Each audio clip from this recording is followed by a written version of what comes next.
In this problem, a company plans to manufacture a rectangular bin with a square base, an open top, and a particular volume. Determine the dimensions of the bin that will minimize the surface area. Presumably, we're going to minimize the surface area so that we can minimize the amount of material it takes to make the bin. So we're going to minimize the surface area. In this problem, we're going to have to draw a picture as step 1 in order to get off the ground. So let's start drawing a picture. So I've got a square base. There's a square base. I'll put little hashes on there to indicate those are all the same length. And it's a rectangular bin, which means that as far as the height goes, all of those are going to be the same. So those are all the same like that.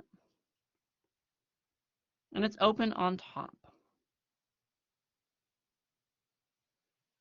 Okay, determine the dimensions of the bin that will minimize the surface area. Okay, objective function equals surface area. We need the surface area of this object. It's a cuboid, and it's got some sides. How many sides are in this cuboid that we're considering when we need to compute the surface area? 5. Yeah, perfect. We've got 5 sides. How many different kinds of sides are there? 2. Perfect. And what are those 2 kinds of sides? Describe those 2 kinds of sides to me. Base and the other sides, sure. Base and the walls, maybe we call them the walls. So we've got the base, and we've got the, I'll draw these as an exaggerated rectangle, the walls. We haven't started introducing variables, but like now is a good time for us to do that. So let's call those x, and let's call that vertical distance y. So my base is x times x, and my walls are x times y. How many bases do I have? Okay, just got one of those. And how many walls do I have? Perfect. Boop, boop, boop, boop. So that means that my surface area is going to be x squared plus 4xy. I have too many variables, don't I? Got too many variables. We've got to eliminate one of those. Okay. I think that we should go back and look at the problem statement and maybe use our highlighter to indicate the objective function, minimize surface area, and constraints, volume is 13,500. Whenever we have too many variables like we do in this one, we're pretty much always going to use the constraint to eliminate a variable. So how do I use this constraint? What is volume equals 13,500 have to do with the surface area? How is 13,500 related to x and y?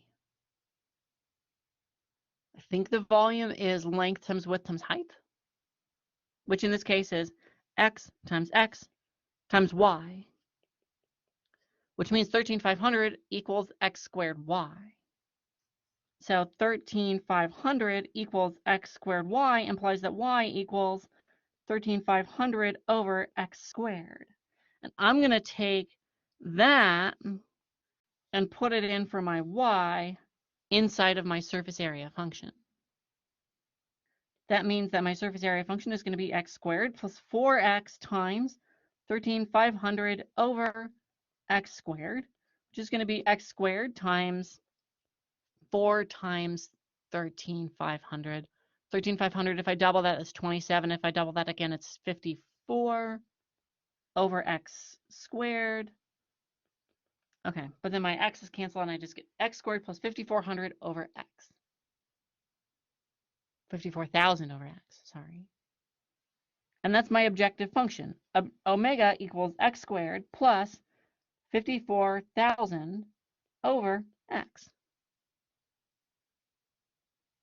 Now, there is a domain problem here in terms of if x is 0, and if x is 0, then my square base is nothing, and it has to be infinitely tall in order to achieve the volume constraint, which is unrealistic.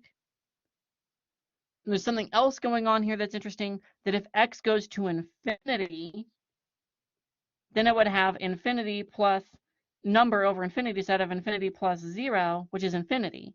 So I know that somewhere in between x equals 0, which is infinite surface area, and x equals infinity, which is infinite surface area, the optimum minimum value for omega lies. Our remaining steps after this with my objective function are going to be to optimize and conclude.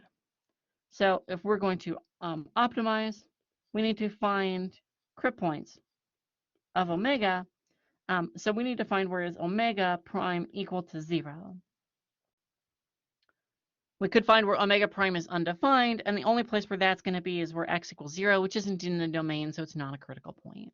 So all of the critical points of this objective function are where the derivative equals 0.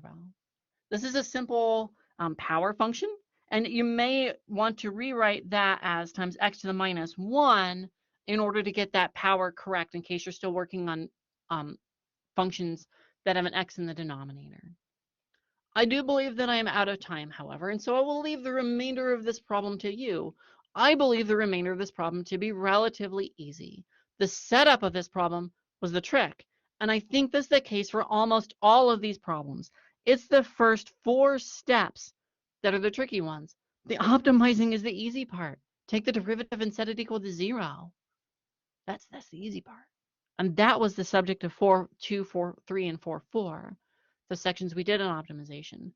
This is where the good stuff is right now.